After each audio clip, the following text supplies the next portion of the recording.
Well, that's a good win for us. Like, listen, it's a game we needed to win, and it was an interesting game in a lot of respects, and it was kind of a choppy game. I thought we did a lot of really good things tonight on both ends of the floor. That first half to hold it's hard to win. And in this league, I've seen so many of their games, and their record's not what they want it to be, but they've had a lot of close games that they just haven't, been able to get on top. They got a lot of new faces. For the most part, their best players are a couple of guys that have returned. And so there's some similarities right now with what both teams are going through and trying to get consistency. But found a way to win. There's a lot of good things tonight on both ends. I loved how we guarded, specifically in the first half and then late in the game.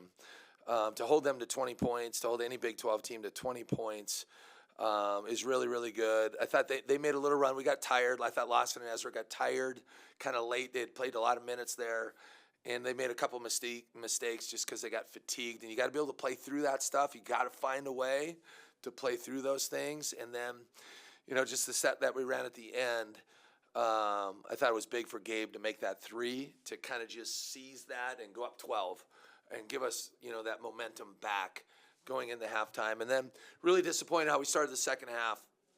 I mean, it was a myriad of things. No edge defensively. I just thought they got whatever they wanted. I just thought we were out of stance, out of positioning. It's like, guys, where are our minds at right now?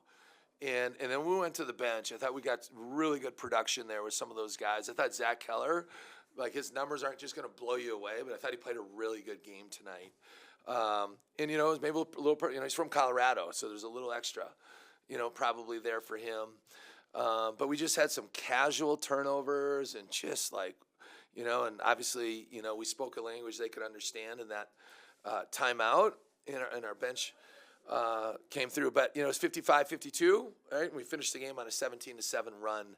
And obviously I love the 17 in the last 3:58, but I really love the 7, defensively holding them to 7. That gave us some momentum, and we were able to make some of our free throws late in the game. Got a couple offensive rebounds off of missed free throws, including a big one where we kicked it out and Hunter hit the 3. And that was those can be backbreakers that way. So at the end of the day, we held them to under a point of possession, and we're 5-0 in league play when we hold teams under a point of possession. So I thought our defense was pretty good tonight. And then lastly, it was the arena could feel it. I'm sure our team could feel it. We could all feel it early in the game. When we got fouled, we were in great offense. We were at the point of the rim, and they do a good job. They're one of the top 20 team. They're a top 20 team in the country in protecting the rim, and we really went at them inside because we've been good at it. And we got fouled, and we just had so many empty possessions when it's like, ugh, and then everybody starts getting a little contagious that way. So we got to be able to find ways to make our free throws, but. And then lastly, it was great to see Gabe. Gabe hit a couple big ones tonight. Looked good. He just looked like Gabe that we know, over the years. And he's been making them in practice here recently. You can clearly feel it.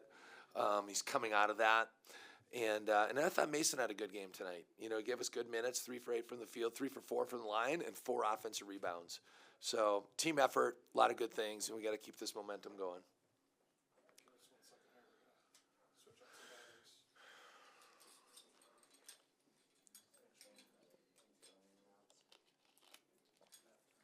Zach was 4 for 5, huh?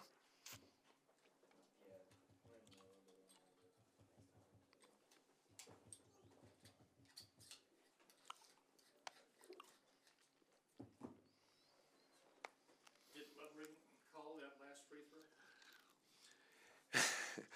throw? He had, he missed the one pretty bad, right? And I think he made his last 3, and he kind of made all 3 in a different fashion.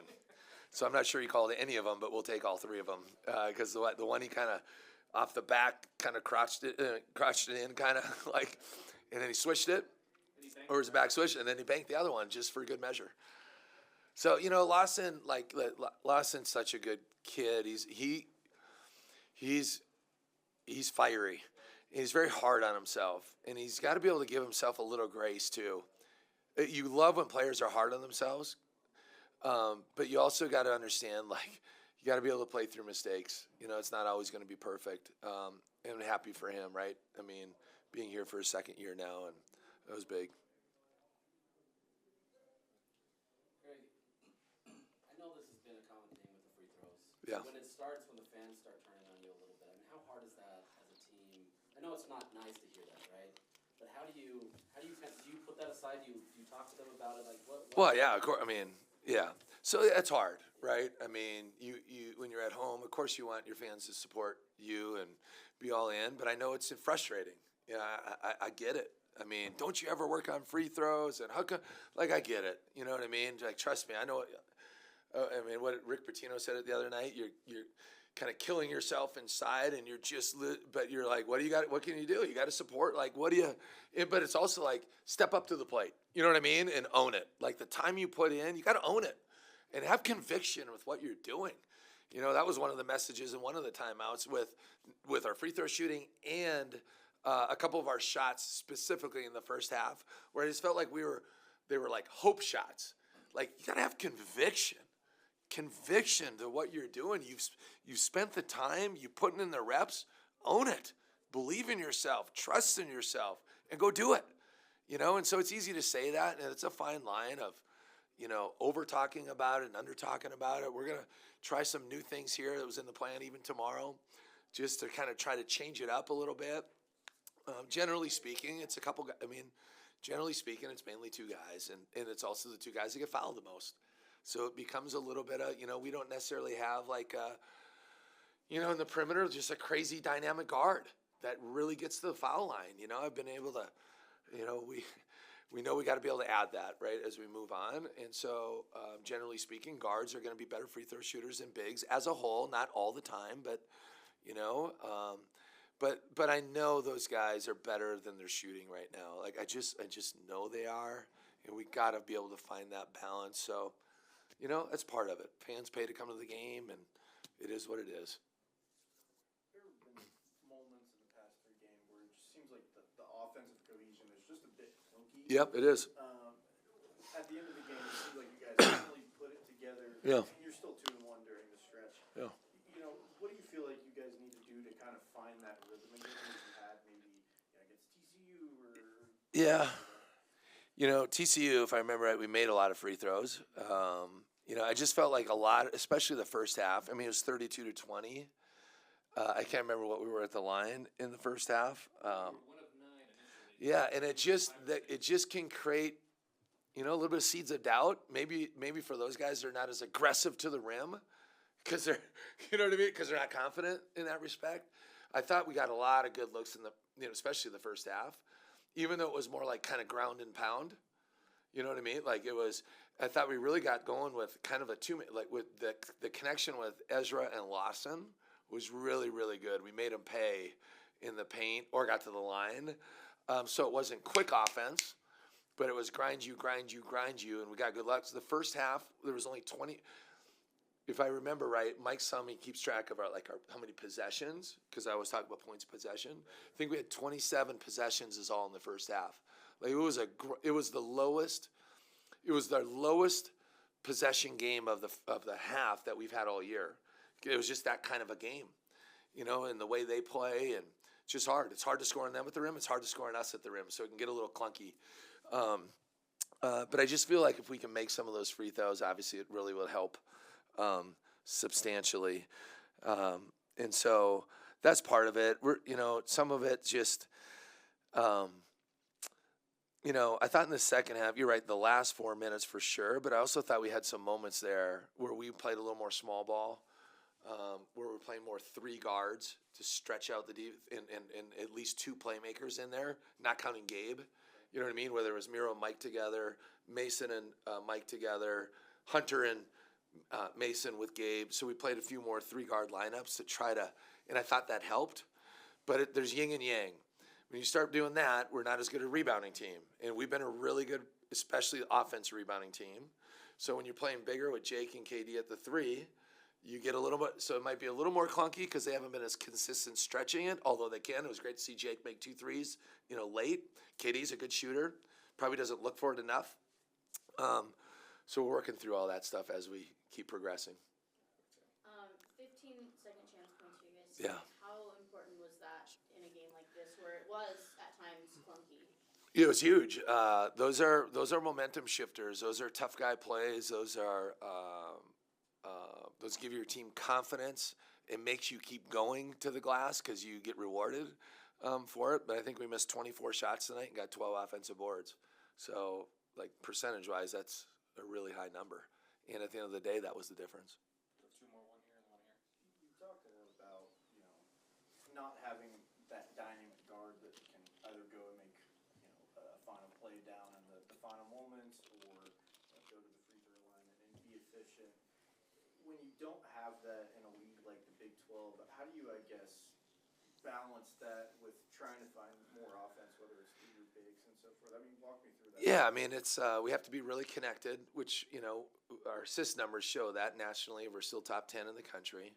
So we have to really be really good decision makers. And if we're not good decision makers, it's going to be a really long night. So that takes everybody. It's not just the guards, it's the bigs.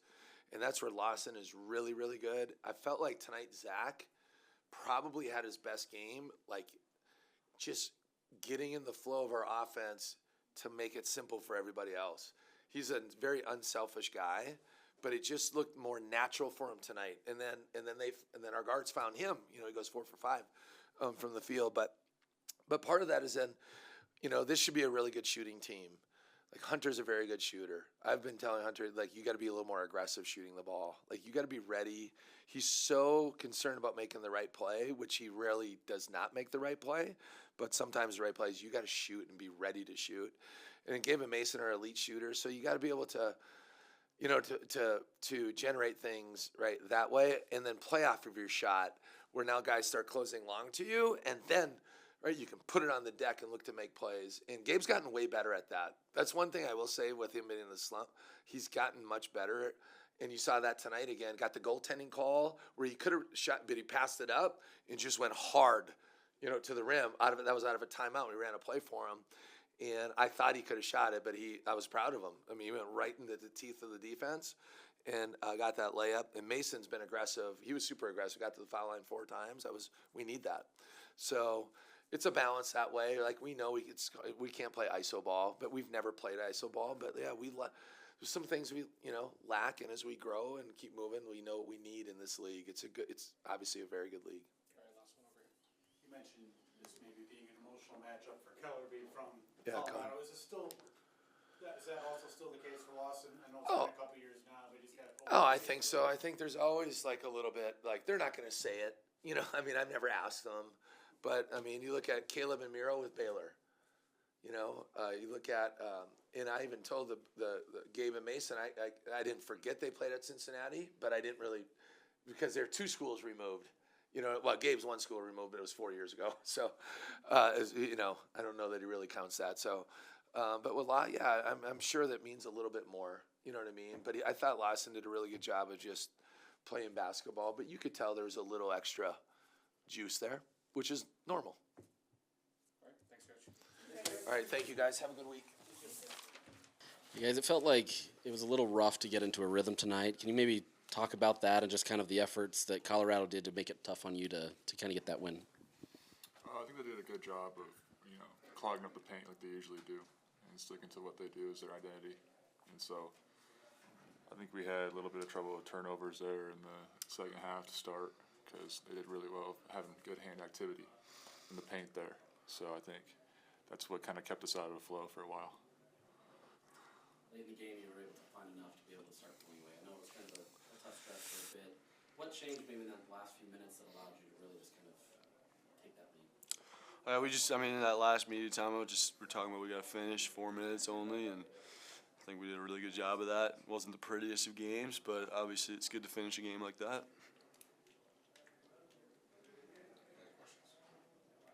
When it's this late in the season, obviously, you guys want to be trending in the right way. It seems like it's been a little bit tough the last few games, at least from my perspective, that it's been tough for you guys to do it. But how has this season gone in terms of just an ebb and flow, and just how challenging is it trying to do that in a new conference? Yeah, there's ups and downs in every season. Like you said, it's a new conference, so it's all of our first times playing at some of these places, playing some of these teams. So just, figuring it out, and just like I said last time, just being about the process. the end of the day, sometimes you win some games and lose some games. Obviously, you don't want to lose, but it's like, I think just coming in every day and trying to grow and, February rise, just be the best team you can at the end of the year.